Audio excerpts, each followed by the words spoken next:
अस्सलामुअलैकुम। इस वीडियो में हम वेरिएबल्स की टाइप कास्टिंग करने का तरीका सीखेंगे और ये समझेंगे कि डायनामिकली टाइप वेरिएबल्स का क्या मतलब है और इसके अलावा वेरिएबल्स में डिफरेंट सिंटैक्सेस को समझेंगे। Python case sensitive programming language है, मतलब ये कि इसमें लोअर केस में जो वेरिएबल है a वो अलग कंसिडर होगा और अपर केस में वेरिएबल a जो है वो अलग कंसिडर होगा। दोनों की अलग अलग वैल्यूज होंगी, एक ही शुमार नहीं किए जाएंगे। इसलिए वेरिएबल्स का इस्तेमाल करते हुए केस सेंसिटिविटी को देखना बहुत ज़रूरी है, वरना अनएक्सपेक्टेड वैल्यूज मिल सकती हैं। Python dynamically type programming language है। इसका मतलब ये है कि अगर हम एक variable as a string define करेंगे और फिर उसी वेरिएबल के अंदर एक नंबर स्टोर करवाएंगे तो ये string automatically integer data type में कन्वर्ट हो जाएगी।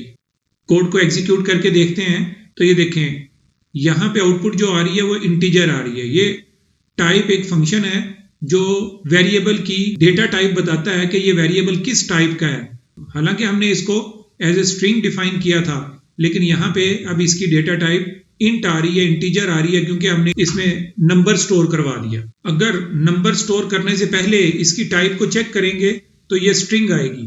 पहली दो लाइनों में x की डेटा टाइप स्ट्रिंग है और आखिरी दो लाइनों में x की डेटा टाइप इंटीजर है। पाइथन स्मार्ट प्रोग्रामिंग लैंग्वेज है, वेरिएबल की डेटा टाइप को वैल्यू के हिसाब से ऑटोमेटिकली बदल देती है। वेरिएबल कास्टिंग का मतलब ये है कि वेरिएबल की डेटा टाइप को बदल दिया जाए, इंटीजर से स्ट्रिंग और स्ट्रिंग से इंटीजर की तरफ कन्वर्ट कर दिया जाए। हमने काउंट के नाम से एक वेरिएबल बनाया और उसके अंदर एक नंबर स्टोर कर दिया, लेकिन नंबर को सिंगल कोट में रख दिया। जब भी कोई वैल्यू सिंगल या डबल कोट्स के दरमियान आएगी वो स्ट्रिंग की तरह ट्रीट होगी। लिहाजा अब ये काउंट का वेरिएबल एक स्ट्रिंग है, चाहे इसके अंदर नंबर स्टोर है। इस वेरिएबल को अगर इंटीजर में बदलना चाहें तो उसका तरीकाकार ये है कि इंट के नाम से एक कंस्ट्रक्टर या मेथड आता है। इंट लिखेंगे और उसके बाद पैरेंथेसिस के अंदर काउंट वेरिएबल का नाम लिख देंगे और उसको दोबारा से काउंट में ही स्टोर कर देंगे। इंट मेथड किसी भी वेरिएबल को इंटीजर डेटा टाइप में बदल देता है। लिहाजा अगर दोबारा से काउंट की टाइप चेक करें और उसको प्रिंट करवाएं तो अब वो इंटीजर बन चुका होगा। और अगर दोबारा से इस इंटीजर को, इस वेरिएबल को स्ट्रिंग में कन्वर्ट करना चाहें तो उसके लिए स्ट्रिंग का मेथड या कंस्ट्रक्टर यूज होगा और उसको जो भी वेरिएबल आप पास करेंगे वो उस वेरिएबल को स्ट्रिंग में कन्वर्ट कर देगा। कोड को एग्जीक्यूट करते हैं तो अब काउंट दोबारा से स्ट्रिंग में बदल चुका है। तो स्टार्ट में काउंट का वेरिएबल स्ट्रिंग था, फिर हमने उसको यहाँ पे फोर्थ लाइन में इंटीजर में कन्वर्ट कर दिया और फिर हमने आखिर में दोबारा से उसको स्ट्रिंग में कन्वर्ट कर दिया। कभी हमें वेरिएबल्स में ऐसे नंबर्स को डील करना पड़ता है कि जिनमें पॉइंट्स भी हों, डेसिमल एरिया हो। ऐसे वेरिएबल की डेटा टाइप्स फ्लोट होती है। फ्लोट को इंटीजर में कन्वर्ट करेंगे तो डेटा लॉस हो जाता है। जैसा कि हमारे पास प्राइस के अंदर 10.5 वैल्यू स्टोर है, लेकिन जब उसको हमने इंटीजर में कन्वर्ट किया तो उसमें इंटीजर में पॉइंट्स नहीं होते तो 0.5 उड़ गया।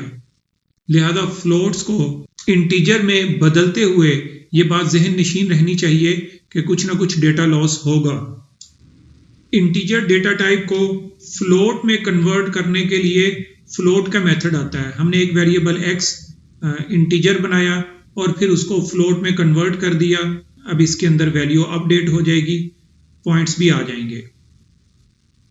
एक लाइन में कई वेरिएबल क्रिएट करने का ये एक तरीकाकार है कि मल्टीपल वेरिएबल को कॉमा सेपरेटेड करके लिख दिया जाए। असाइनमेंट ऑपरेटर के बाद उसी तरतीब से उनकी वैल्यूज को भी कॉमा सेपरेटेड करके ऐड कर दिया जाए। लिहाजा x में ऑरेंज, y में बनाना और z वेरिएबल के अंदर लास्ट वैल्यू आ गई। इस कोड में कई वेरिएबल्स के अंदर एक सिंगल वैल्यू स्टोर कर दी गई। x, y और z इन सब में ओरेंज स्टोर किया गया। ये कई वेरिएबल्स को सेम वैल्यू के साथ क्रिएट करने का एक तरीकाकार है। इस वीडियो में हमने ये सीखा कि पाइथन एक केस सेंसिटिव और स्मार्ट प्रोग्रामिंग लैंग्वेज है कि खुद से ही वेरिएबल्स की डेटा टाइप को वैल्यू के हिसाब से बदलती रहती है, और हमने खुद से वेरिएबल्स की डेटा टाइप को बदलना भी सीखा। इस ज़िमन में स्ट्रिंग, इंट और फ्लोट के मेथड्स का इस्तेमाल सीखा, और आखिर में वेरिएबल्स के डिफरेंट सिंटैक्सेस को समझा।